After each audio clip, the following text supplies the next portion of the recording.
Hello, Namaskar. This is Firstpost and you're watching Vantage with me, Palki Sharma.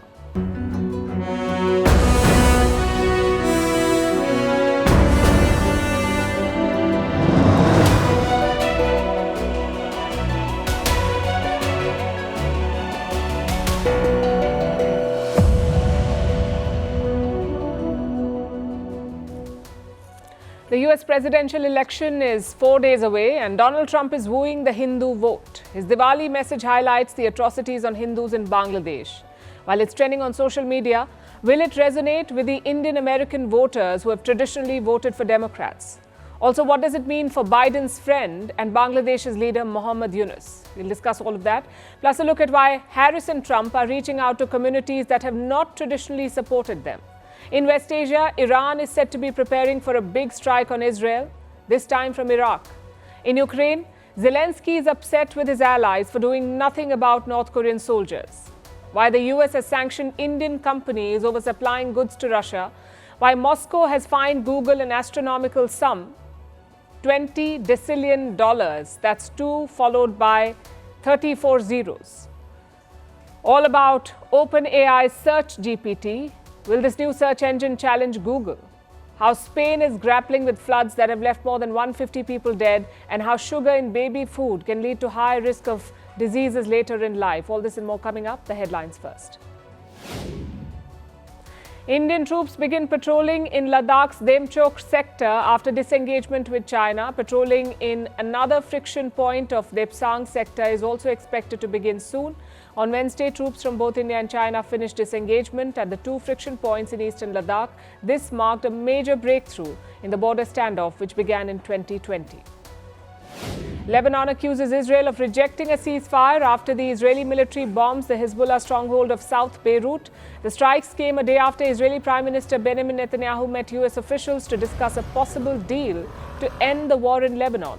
Beirut says the attacks signal Israel's refusal to engage in truce efforts.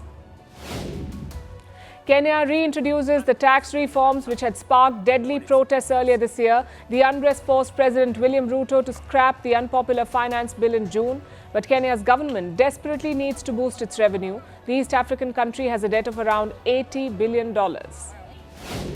Indonesia bans Google Pixel phones. Jakarta says the tech giant failed to meet its investment regulations. This comes just days after Indonesia blocked sales of Apple's iPhone 16. Jakarta wants to boost investment from foreign tech companies, so smartphones sold domestically must have at least 40% of their parts manufactured locally. And brat is Collins Dictionary's word of the year. The term exploded online in June after British singer Charlie XCX released an album with that title. She said it represented someone who's confident and independent.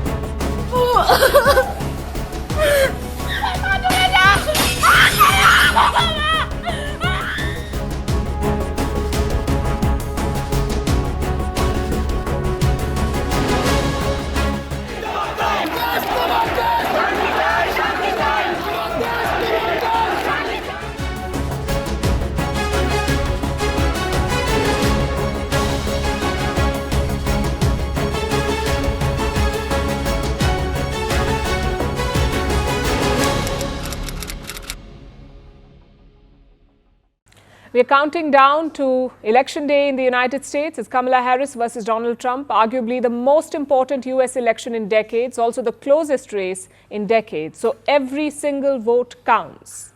And Donald Trump knows this, which is why he's courting the Indian American voters, specifically the Hindu vote. That's what he's trying to get. Look at his message on social media. I'm quoting, "I strongly condemn the barbaric violence against Hindus, Christians and other minorities who are getting attacked and looted by mobs in Bangladesh. Kamala and Joe have ignored Hindus across the world and in America.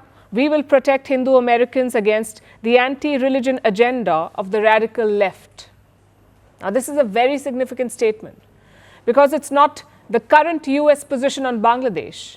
Joe Biden is a big fan of Mohammad Yunus. He was hugging Yunus like an old friend in New York not very long ago. Biden wants to believe, or wants us to believe, that this is a new Bangladesh, a new and improved country. But Donald Trump is clearly painting a different picture here. He says Bangladesh is in total chaos, that mobs are attacking and looting minorities. So if he becomes president, will he change the US policy? Will he take on the Yunus government? It's a possibility that will certainly interest New Delhi. Having said that, Trump had never spoken about Bangladesh before, so why now? He's doing it to court Hindu voters. First, let's look at some numbers. The US population is close to 350 million, out of which 240 million can vote. There are 5.4 million Indian Americans. That's just 1.5% of the total American population. And out of this, 2.6 million are eligible to vote.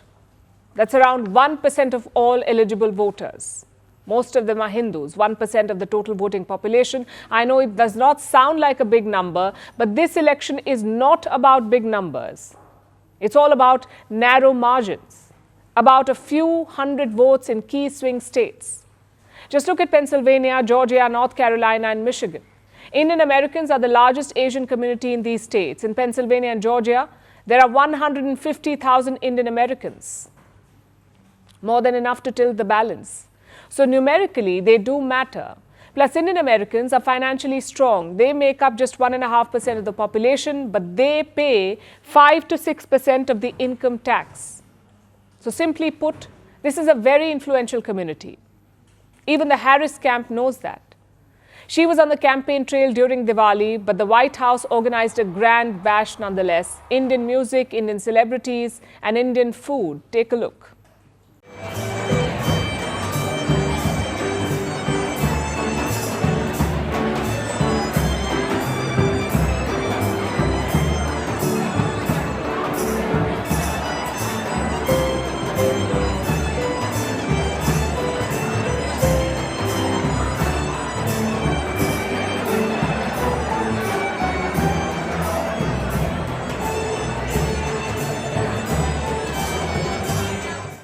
President Biden said, Diwali is now, and I'm quoting, openly and proudly celebrated in the White House. It's a clear signal of the community's power, which brings us to the main question here. Who will the Indian Americans vote for? Well, here's what a recent study found. 61% of them plan to vote for Kamala Harris. Only 32% will vote for Trump. Now, at first glance, it's advantage Harris. A 30-point gap is very impressive. But these numbers need some context. For starters, Indian Americans have traditionally been Democrats. In 2020, almost 65% of them voted for Joe Biden. So compared to that, Harris has lost out. At least some Indian Americans are drifting towards the Republicans. That trend is clear. Secondly, Harris has Indian roots. Her mother was born in India. If she wins, she will be the first Indian origin president. It's a natural advantage for Harris. Yet she is losing support. Why is that? Well, there appears to be a gender divide. Indian American women still support Kamala Harris, but the men are shifting to Trump, much like the rest of America.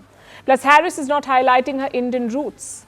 Instead, she is focusing on her black identity. On the other side, the Republicans have some prominent Indian faces like Nikki Haley, Vivek Ramaswamy, and the wife of Trump's running mate, Usha Vance. So the race is on to court the Indian vote. Donald Trump is using the religion angle. Kamala Harris is not using any angle, so maybe she's confident about Indian American support. But how should we see this scramble, this race for Indian American votes? It's a clear indicator of power and influence. Trump is not exactly a fan of any diaspora community, let's be clear about that. But even he is wooing the Indian Americans. It tells you how important they are. Having said that, I must say one thing. This isn't a foreign policy choice. I know there is a tendency to club Indian Americans with India, but it's simply wrong. Indian Americans are not looking for a pro-New Delhi president, not necessarily. They are voting on domestic issues like other Americans. They have problems with certain Republican policies like the anti-abortion stance, or the attitude to migration, or the obsession with Christian evangelicals. All of this puts Indian Americans off. If Donald Trump can win them over, he could edge ahead in the swing states. But even otherwise, one thing is clear.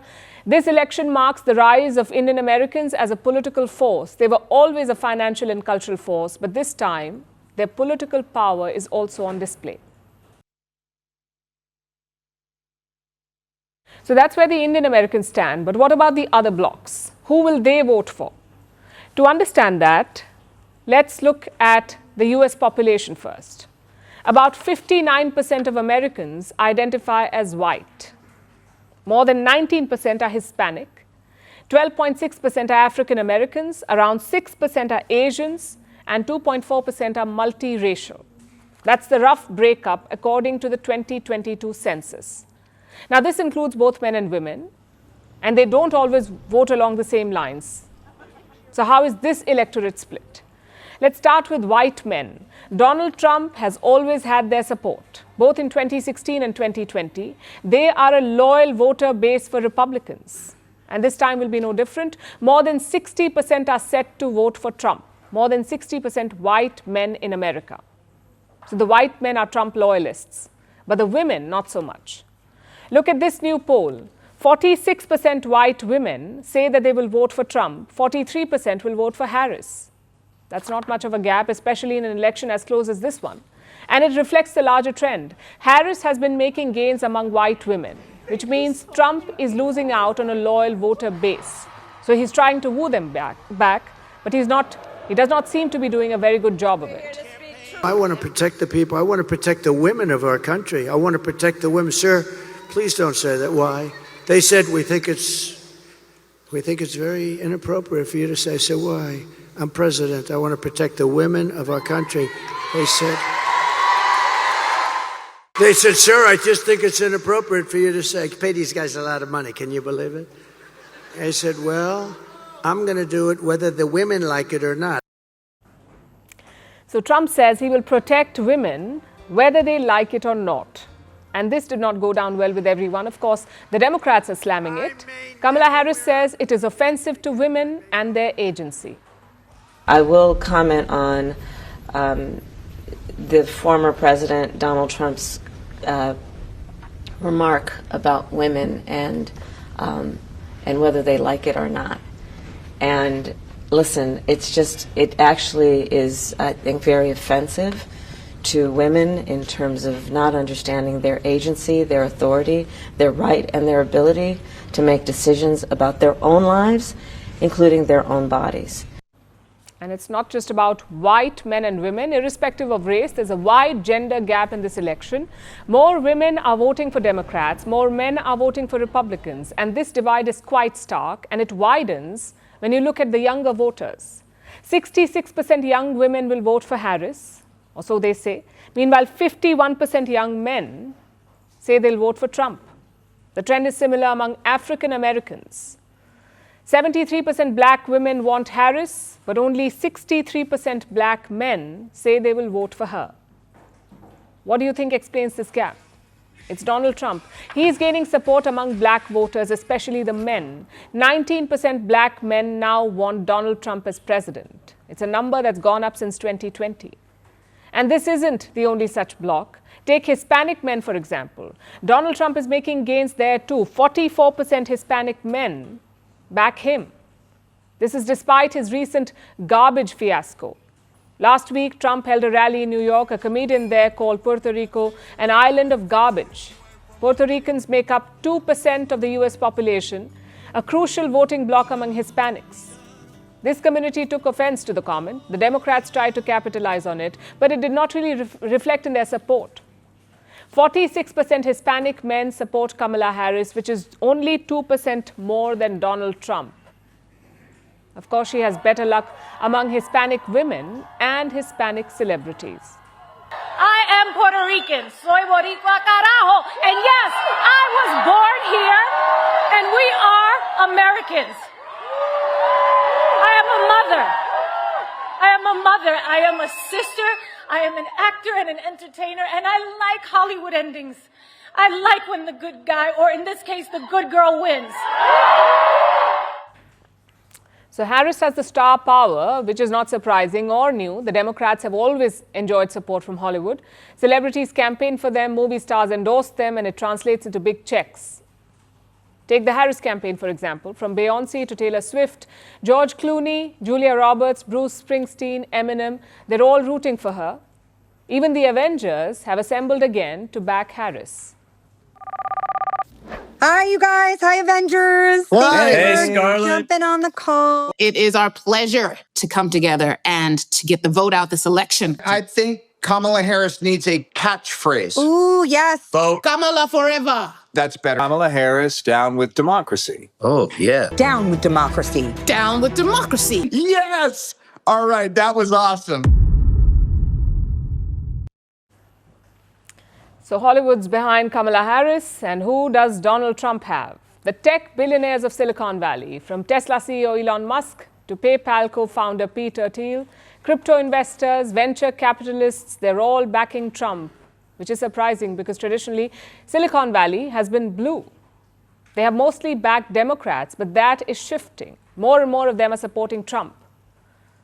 So what do these numbers tell you? There are significant shifts in voter preferences. The electorate is changing, and that is why candidates are going out of their way to woo non-traditional voter bases. In a race as close as this one, they can be the difference between a win and a loss. And do make sure you tune into Firstpost for all the US election updates. Vantage will be coming to you live from Washington, D.C. starting next week. We'll be tracking the race from ground zero, catch exclusive ground reports, in-depth analysis, and as always, an Indian perspective. Only on Vantage, live from the White House starting Monday.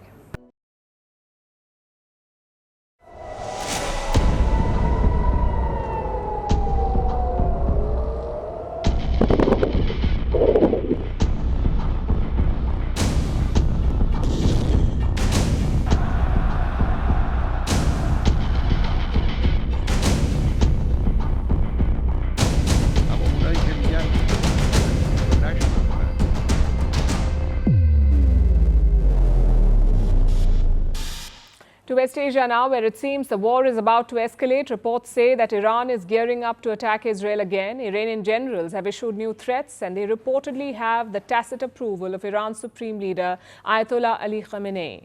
Remember, Israel had attacked Iran on Saturday in response to the Iranian rocket barrage on the 1st of October. It was a tit-for-tat strike. Initially, it seemed that Iran was going to ignore it. Tehran downplayed the attack. State-controlled media did not focus on it. Iran just reiterated its right to respond, and that was it. But over the last few days, it seems that Tehran's calculations have changed. Israel hit Iran's missile production facilities. It also struck air defense systems. It was a blow to both Iran's offensive and defensive capabilities, and Ayatollah Khamenei says it was too large to ignore. He thinks that not responding would mean admitting defeat. So Iran's generals have begun upping the ante and laying the groundwork for their attack. You think you can change the story of domination of a great power called Islam by firing a few missiles? In Operation True Promise 2, you saw how your sky was cracked open. You saw how your missile shield worked. Once again, you made a mistake. You will taste the response, an unimaginable response. Israeli intelligence says the attack may come within the next few days, possibly before the US presidential election on Tuesday. It will be similar to the previous Iranian attacks. A horde of drones and missiles will be fired at Israel. That's what they're expecting.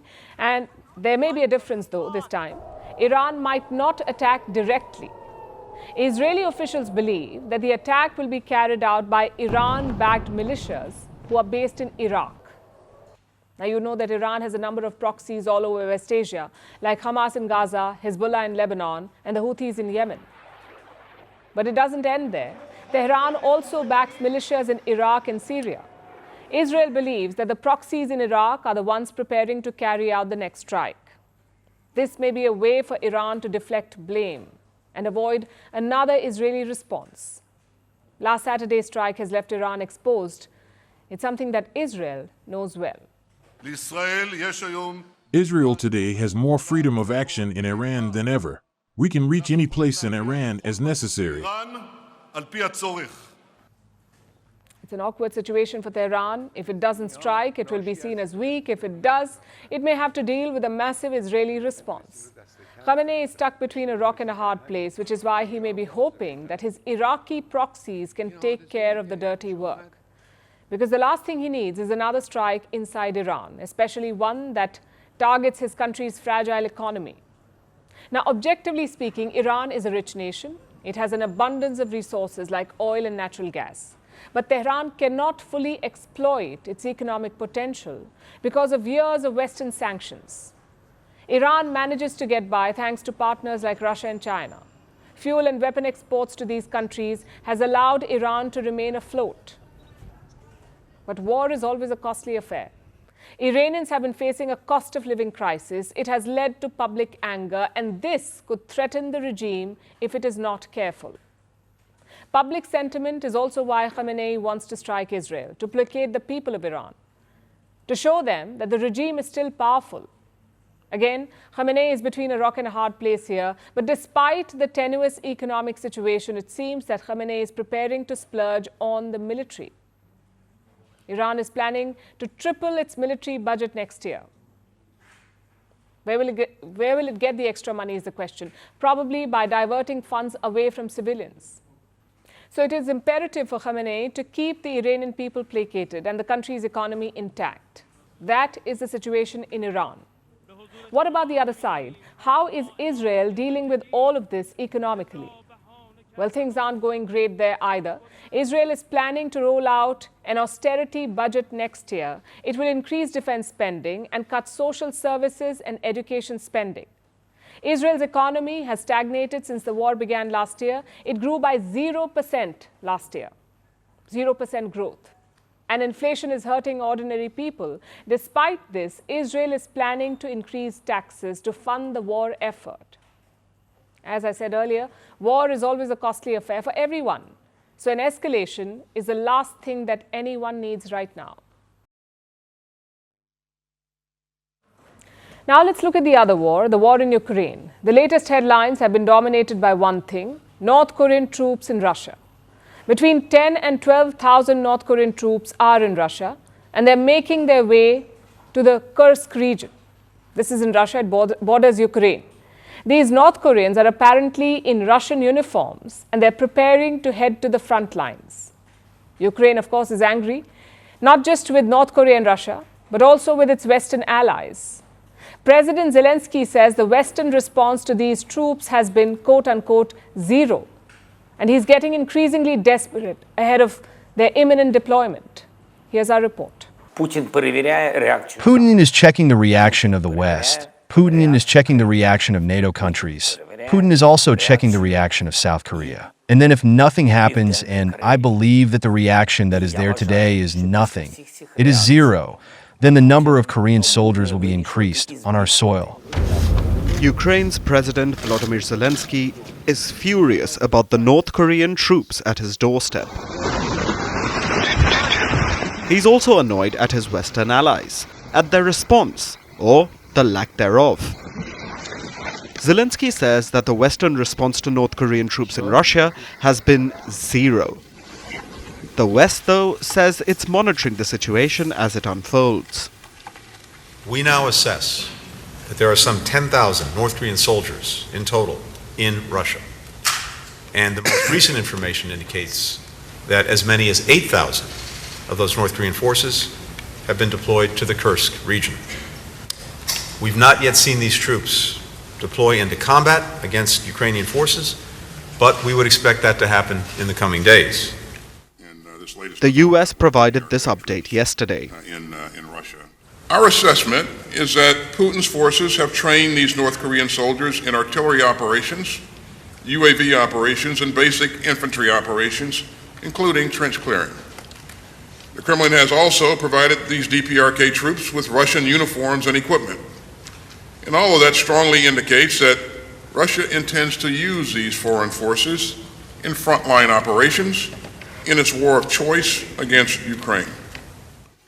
This has upset North Korea's greatest rival, South Korea. South Korean officials were in the US yesterday to work out a strategy to counter the North Koreans. But the US seems to be downplaying the situation. One of the reasons that Russia is turning to these North Korean troops is that it's desperate. Putin has been throwing more and more Russians into a meat grinder of his own making in Ukraine. Now, he's turning to North Korean troops. And that is a clear sign of weakness. Washington says that this is the first time in 100 years that Russia has invited foreign troops into its country. And it shows President Vladimir Putin's desperation. We don't know if the West actually believes this rhetoric, but it may explain why they're dragging their feet. For now, this seems to be working in North Korea's favor. Their soldiers are reportedly happy. They've been chosen for a special mission. They get to visit a foreign country. And reports say that they will be paid a fortune compared to their normal wages. The cost will be borne by Russia, and most of it will end up in Kim Jong-un's treasury. So it's a win as far as Kim is concerned. But is that all he's getting for this? Probably not. Yesterday, North Korea launched a new intercontinental ballistic missile, the Hwasong-19. They released videos of the launch earlier today. It was apparently a resounding success. The ICBM went as high as 7,000 kilometers. Pyongyang had never managed this before. The missile also flew for 86 minutes, another record. How did North Korea manage to develop this new record-breaking missile? Did it get help from Russia? There's been no confirmation about this, but it is likely, because Moscow and Pyongyang have been deepening their ties over the last 2 years. So North Korea's troops could be a form of payment for advanced Russian rocket technology. And ties between the two nations are not limited to just the military. Earlier today, North Korean state media released these visuals. Some Russians were in Pyongyang to attend a technology exhibition. North Korean state media said that there was progress on joint projects and some technological exchanges. So North Korea's civilian industries may be benefiting from the partnership with Russia as well. This could give a boost to Pyongyang's economy, which is also something Kim desperately needs. On the whole, North Korea has a lot to gain from Russia, and 10 to 12,000 soldiers may be a small price for Kim to pay. The US has sanctioned India. I know it sounds like a headline from the 90s, but it's not. It happened this Wednesday. The US announced sanctions on Indian companies and Indian nationals. Why? For trading with Russia. Nearly 400 entities have been sanctioned, and 21 of them are Indian, 21 out of the 400, 19 companies and 2 citizens of India. Now, most of these are electronics and spare parts companies. They have been accused of selling dual-use goods to Russia. What does that mean? Things that have commercial and military uses. They're called dual-use goods, like lasers or drones. Now, the US says these Indian companies sold such dual-use technology to Russia, meaning they indirectly helped Russia's military. And India is not alone. Entities from China, Malaysia, Thailand and Turkey have also been sanctioned. So now these companies cannot trade with the US. They cannot use American financial institutions. Plus their assets in the US will be frozen. Basically, it's a punitive action. And how has India responded to this? We haven't heard from the foreign ministry yet, but these sanctions are not unprecedented. Last November, the US sanctioned another Indian company, SI2 Microsystems. It was accused of selling technology to Russia. This June, the US ambassador to India issued a warning. He said Indian companies trading with Russia would face consequences. So these latest sanctions are not the first of their kind, nor are they coming out of the blue. But the timing is very important. India-US ties are going through a rough patch right now. Washington has accused India of trying to murder a Khalistani, Gurpatwant Singh Pannu. They've charged a former Indian government official in this case. Then last week, India and China announced a border deal, the first step to ending their conflict. And days later, the US has sanctioned 21 Indian entities. So how do we see this move? As a broad campaign against companies backing Russia, or as a targeted campaign on India? Well, both are plausible. You see, India has never supported US sanctions on Russia, nor has it promised to abide by them. Just look at the trade data. India is exporting more engineering goods to Russia now. In 2022, this trade was worth $680 million. In 2023, it rose to $1.3 billion. So India's engineering exports have doubled. Some of this has alerted the US. In fact, let's go through the sanctions list. One of the targeted entities is Ascend Aviation. It's a spare parts company based in Delhi. They're accused of selling 700 shipments to Russia. 700 shipments of what? Aircraft components. Another example is Mask Trans.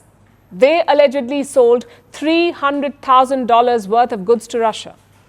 A third example is Futrivo. They sold goods worth $1.4 million to Russia, mostly electronic components. These are 3 of the 21 sanctioned entities. It's a classic case of American hypocrisy. They openly arm India's adversaries like Pakistan. And I'm not talking dual use here. I'm talking about pure lethal use goods. Pakistan is said to have 80 plus F-16 fighter jets, all sold to them by the United States of America. Somehow India is supposed to accept these sales. But God forbid, Indian companies sell some circuits to Russia. They get sanctions and threats. Also, who exactly enforced these sanctions? It wasn't the United Nations. It wasn't any global court. It was America and its Western friends. They pick and choose what to sanction. For example, Russia made up 15% of Europe's gas imports in 2023. How many EU members were sanctioned for that? None, 0. Yet India selling spare parts is a problem. Like I said, classic double standard. Unfortunately, the US has a strategic advantage here. They dominate global financial institutions. They also control crucial payment systems. If they want, they can cut Indian companies off from these systems. That would be a major body blow. At the same time, you cannot let the US push you around. The key here is to find a balance between the two. Until, of course, you have alternatives of your own.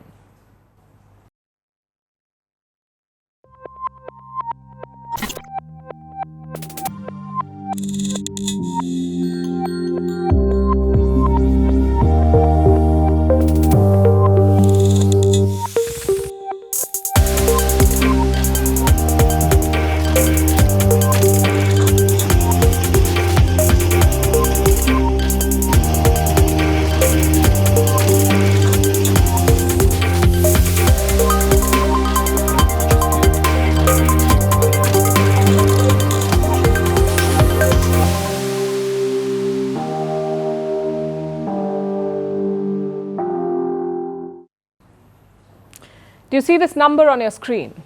It is 2 undecillion. That's 2 followed by 36 zeros. That's how much Russia has fined Google. 2 undecillion rubles. If you convert it into US dollars, it is 20 decillion. That's 2 followed by 34 zeros. Chances are you've never heard of this number, and with good reason. The world GDP together, the world GDP is only $110 trillion. That's all the money there is in our world. But Russia is seeking more, almost 181 quintillion times more. And a quintillion has 18 zeros. That's a lot of math, but Russia is basically asking for a lot of money, more money than exists in our world. Unless Google colonizes the Milky Way, that's not happening. So what is Russia trying to prove here? This whole case is about YouTube's censorship of Russia. After the invasion of Ukraine, they blocked Russian outlets. No one was allowed to defend the invasion or dismiss its significance. More than 1,000 YouTube channels were blocked. 5.5 million videos were taken down. Now, Russia says all of this is illegal. Around 17 Russian TV channels decided to sue Google in Russian courts. Obviously, these courts sided with Russian channels. They kept slapping fines on Google. Those fines have multiplied to reach this crazy number. Of course, Russia says that this is just symbolic. It is not expecting a payment. I can't even pronounce this number, but it is more likely imbued with symbolism. Google should not restrict the actions of our broadcasters, but it does. This should be a reason for Google's management to pay attention to this and correct the situation. It may sound funny to you, but this episode is a lesson for every country about the monopoly of US tech. Because Russia may have imposed this fine on YouTube, but they haven't banned it. And frankly, they can't. In 2022, Russia tried an alternative to YouTube. They called it RuTube. I wonder where they got that name. RUTube. At first, people signed up in large numbers, but soon the Western Empire struck back. Google removed RUTube from its Play Store, and Apple removed it from the Apple Store. So the Russian alternative was throttled. Even otherwise, it did not have a chance. Nearly 300 hours of video is uploaded to YouTube every minute. 300 hours of video every minute. Imagine the bandwidth required. Imagine the computing power required. It's virtually impossible to reach that level at the moment. And it's not just video streaming. Take any modern day service. For social media, you go to Instagram or X. For messaging, you go to WhatsApp. For apps, you go to Play Store or Apple Store. For writing something, you go to Microsoft Word. For sending email, you go to Microsoft Office or Gmail. For movies, you go to Netflix or Amazon Prime. What is common among all of these? They're all American. The US can use these tools to target rivals, to shape political narratives. The US is against the Russian invasion, so pro-Russian outlets are banned. The US is not against Israel's war in Gaza, so pro-Israel outlets are not banned. It's as simple as that. Where does that leave countries without their own platforms? Countries like India, in a spot of bother. Just think back to 2021. The Indian government was locked in a standoff with Twitter. They had refused to take down certain content. In response, an Indian alternative emerged, an app called Coup. Even Indian ministers opened Coup accounts, but cut to July 2024, Coup shut down. It simply did not have the audience. And this sums up the problem in a nutshell. We don't have long-term plans to create Indian alternatives. We just have reflex actions, a momentary response to a problem. Now, to be fair, even a long-term plan is not a guarantee of success. Just look at China. They have an elaborate domestic internet infrastructure, their own versions of WhatsApp and YouTube. Inside China, it is a success. The people don't have a choice, really. But outside, have you ever seen Indians use Youku or Tencent Video instead of YouTube? Chances are you haven't even heard of this. So planning and money is not enough. You must pioneer a service. You must come up with an idea, a new idea, like TikTok did with short vertical videos. They came up with it before Instagram and YouTube. Western governments have tried to suppress it, but TikTok remains unbeatable in the West. Similarly, experts say it's impossible to beat YouTube or Instagram or create alternatives that match up. What you can do, though, is keep an eye on the future, identify those technologies that will run the world tomorrow. That will give you leverage when you're stuck. These laughable fines will not. This fine is the least of Google's worries at the moment because it has a bigger problem, a new search engine. It's called Search GPT. OpenAI launched it today. It's basically a search engine, but with artificial intelligence. Search GPT will not just give you links, it will curate answers for you. Does this mean that Google's decades-long run is over? The company is the undisputed search engine king. It controls more than 90% of the market share. Will Search GPT change that? Our next report tells you. What do you think of when I say ChatGPT? An AI bot that has all the answers. Well, it's still that. But OpenAI has added a new twist. It's thrown its hat into the search engine ring with Search GPT. It will now help you comb through the internet for a solution. Search GPT is an AI-powered search engine. It has access to real-time information, very similar to Google Search. So, what exactly sets it apart? Well, it's the way it answers queries. When you ask Google a question, it comes with a host of links. You can go through them and come up with your own answer. But Search GPT aims to make it easier for you by organizing the web for you. I'll give you an example. Say you ask a question like, where can I grab dinner in Positano on Friday night? It's a specific question, and Search GPT comes up with specific answers, like these two options. No going through the menu, no comparing amenities, no checking if you need reservations.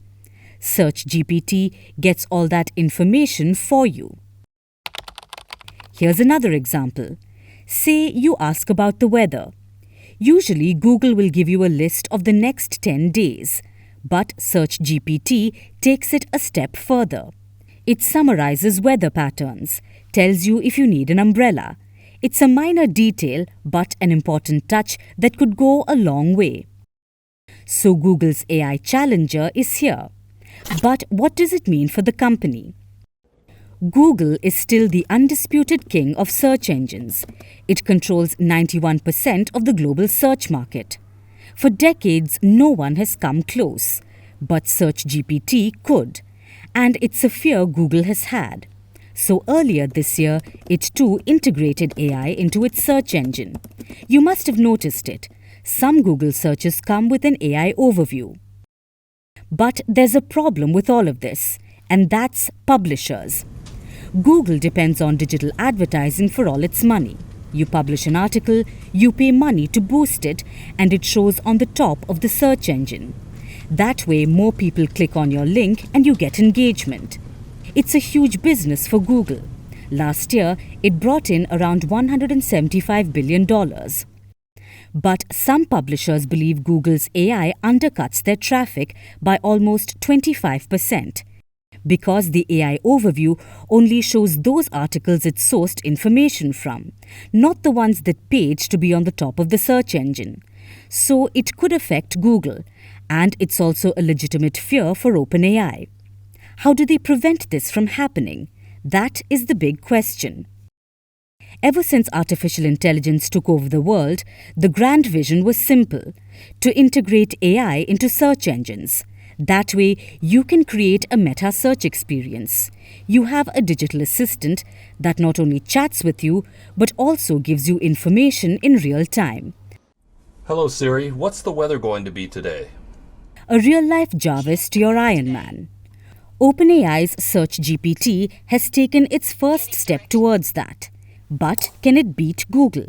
We don't know, but one thing's for sure: the world of search won't be the same again.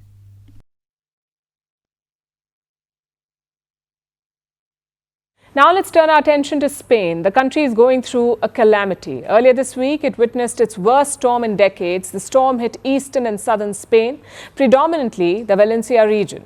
Some towns saw a year's worth of rainfall in just a few hours. The resulting floods have devastated the region. More than 150 people are dead so far. Dozens upon dozens are still missing, so the death toll will likely keep increasing for a while. Here's our report.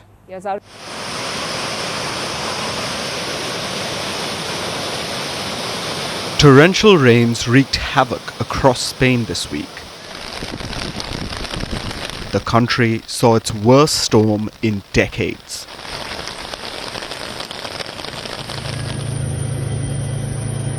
Towns in the eastern Valencia region saw a year's worth of rainfall in barely 8 hours.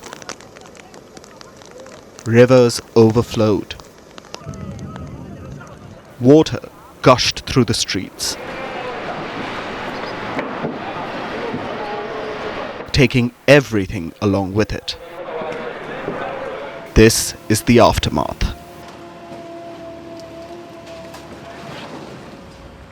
There was a storm surge.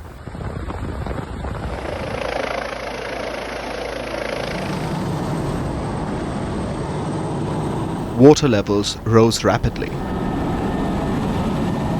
Rivers broke their banks and coursed through the streets. A lot of people didn't have enough time to get away. In a few minutes, to be in a place where nothing is happening, to have such a huge overflow. This has not happened for many years, and we are scared. People have done what they could. The security services were also overwhelmed because there were so many places affected that they couldn't reach all of them. At least 158 people have died due to the floods. But the number will probably keep rising. Spanish authorities say dozens of people are still missing, but they decline to give an exact figure. Rescue operations began on Tuesday night itself, and they've been underway since then. The Spanish military is involved. and so are thousands of volunteers. They are answering the pleas of Valencia residents.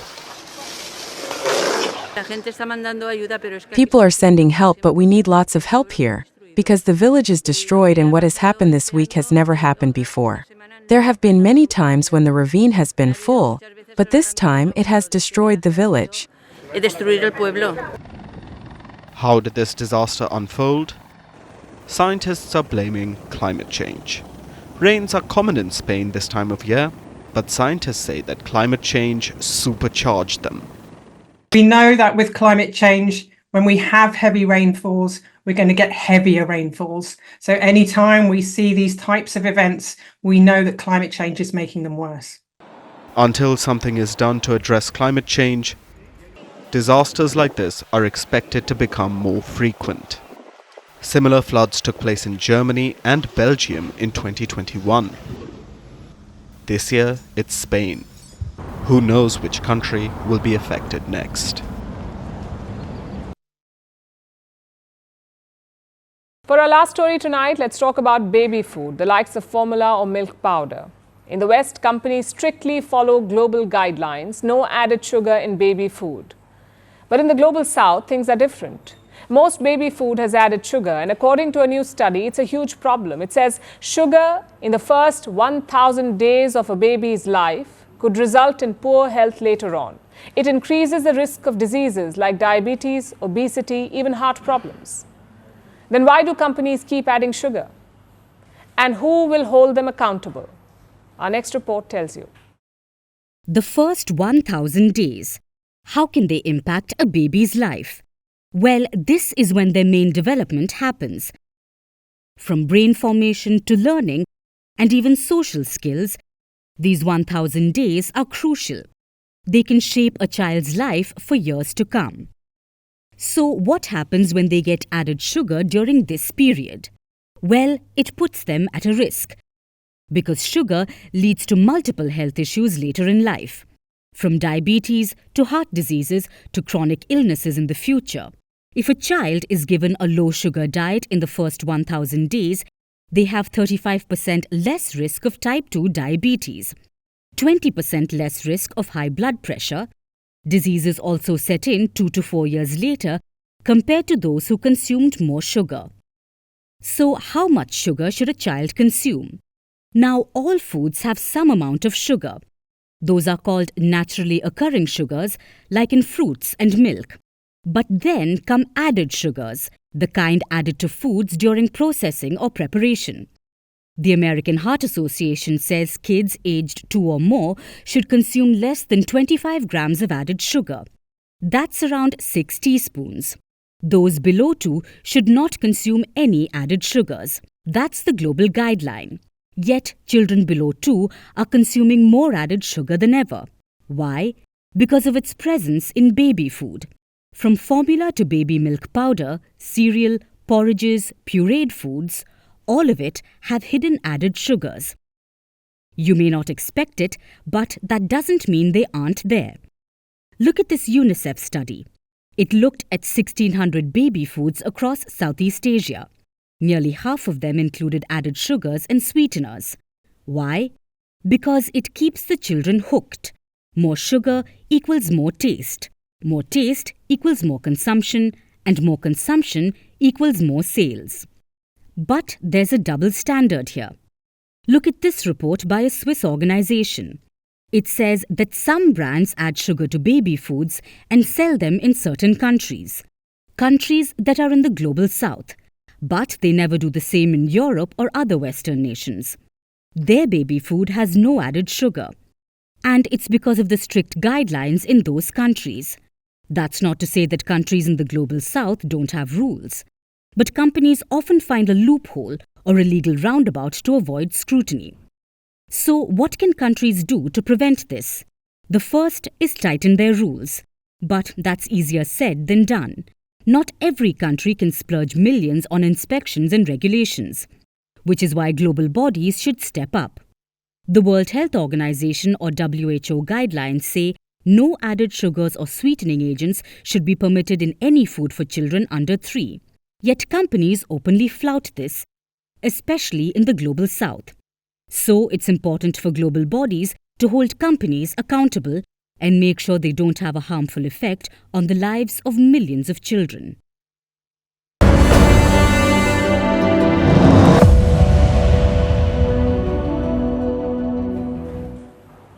Just 4 days left for elections in the US, and things are getting more absurd, if that's even possible. We told you about Trump's latest garbage truck stunt. It triggered quite the conversation. I mean, we knew the job market was bad. But when a billionaire presidential candidate works at McDonald's and drives a truck, you know it's really bad. But seriously, what was Biden thinking? He called Trump supporters garbage. That sort of thing only flies when Trump says it. Like when he called Kamala Harris a drug-addicted, low-IQ, stupid person, he said all of that. Remember when parents used to tell children, start watching the news? Maybe hold off in the US, at least until this bunch retires. All these insults and stunts are providing perfect fodder to meme lords on the internet. Take a look at this.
And now it's time for Vantage Shots, images that tell the story. Indian Prime Minister Narendra Modi celebrates Diwali with soldiers near the India-Pakistan border in Gujarat's Kutch district. Indian and Chinese soldiers exchange sweets on Diwali at the Line of Actual Control, or LAC. And US President Joe Biden celebrates his last Halloween at the White House, with First Lady Jill Biden dressing as a panda. Finally, we are taking you back in history. On this day in 1993, the European Union was established. It was created after the Maastricht Treaty came into force. Currently, the European Union consists of 27 member states. That's all for the moment. Thanks very much for watching. We'll see you on Monday.